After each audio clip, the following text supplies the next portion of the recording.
talking about transitioning, because you're facilitating this transitioning process, what are some steps? Because to me, it sounds a lot like deprogramming. Like I can attest from my own experience that it took some time to deprogram from the corporate way of thinking. And even this attachment to intellectual gratification that you were talking about, because, you know, the type of work that I'm doing now is intellectual, but in a different way.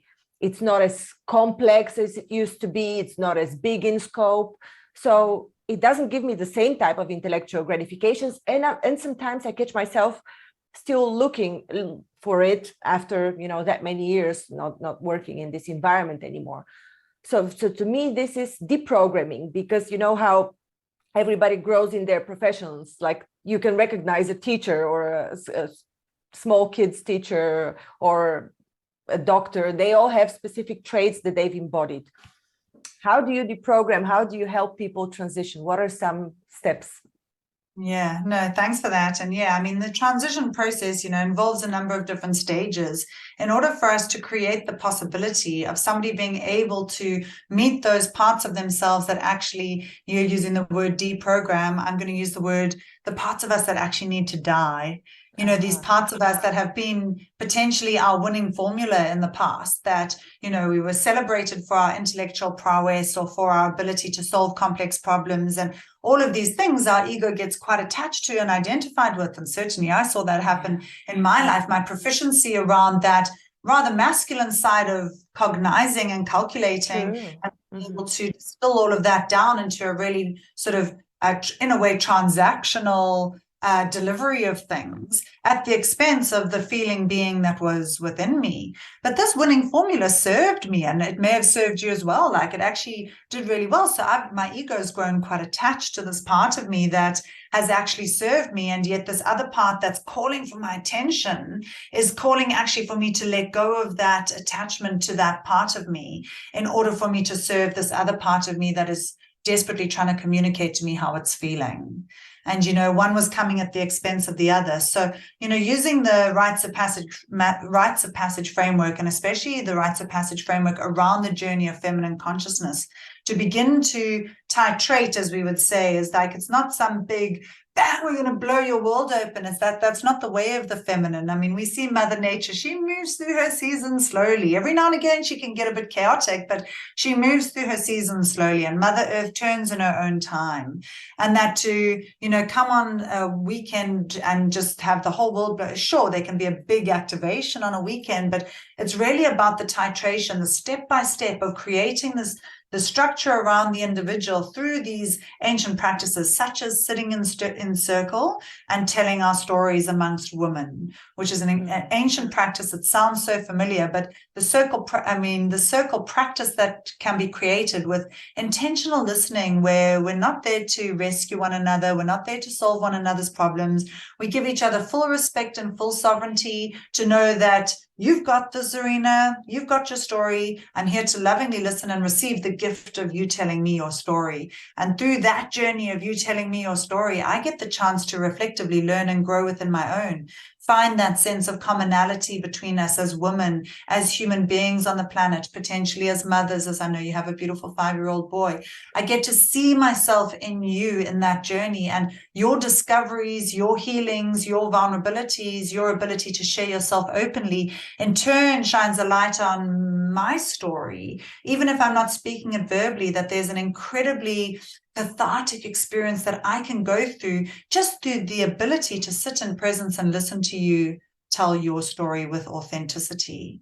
And this practice, it's like, sitting in circle and holding that space sacred, really holding those agreements that we have between ourselves when women sit in circle with women, and upholding those, the confidentiality, the sensitivity to the listening, the holding of the space, the not rescuing, the full respect of sovereignty of one another, brings in its own sort of frequency, its own dynamic. There's a field that exists among a circle of women telling their stories in this way that takes on, and I've sat in many, many, many circles of this nature.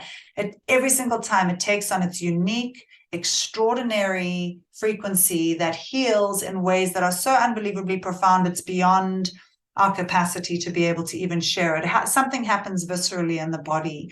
There's an ancient wisdom that seeps into that field that is an experiential journey that can only really be understood through the experience of it. And I've seen so many women come into circles and connect in this way that have left so transformed that they have gone out and set up their own circles and continued on their exploration of that in such a profound way, because they recognize that there is a potency to each of us, remembering our ability to self-source and self-heal, and that connection that we have amongst other women that often has been broken down in our society. Women have been pitted against women, and there's been so many things in our culture and in our conditioning and then the media that's been thrown at us since we were little girls, and all of the things that have just been layered on top the whole way through our lives. You know, all of that can break down in the experience of really sitting in that space with other women and feeling that deep level of trust building and building and building as the weeks go by and the women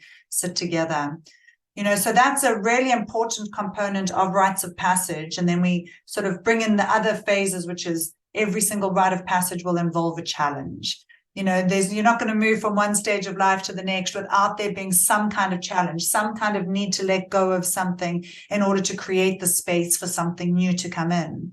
There has to be that challenge in the experience in order for it to have the possibility to just shift us enough in our experience to be available for the invitation of a new vision, of a new way of being, of a new life, of a new job, of a new career, of a new relationship, of a new place to live.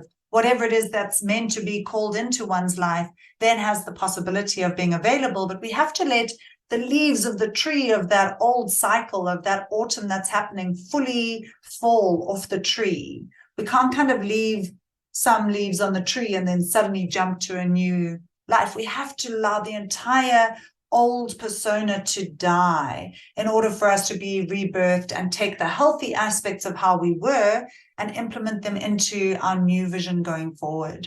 And that's a really important part, because so often we get concerned and vulnerable over that letting go of the old, you know, and that becomes a very difficult, people get stuck there. We don't quite want to let go, or we want to start something new before we fully let something go, because that vulnerability of the winter, the vulnerability of the passage, of the rite of passage, can feel incredibly overwhelming if we don't have the community around us, the support structure around us, which is why the sitting in circle and telling our stories over and over, week after week on a guided journey, creates that support structure, that community, that safety net within which we know we can be held through our winter in order for us to be able to emerge out with a new vision for the way forward, having fully let go of the old and not necessarily pulling through some of the unhealthy aspects of the old into the new.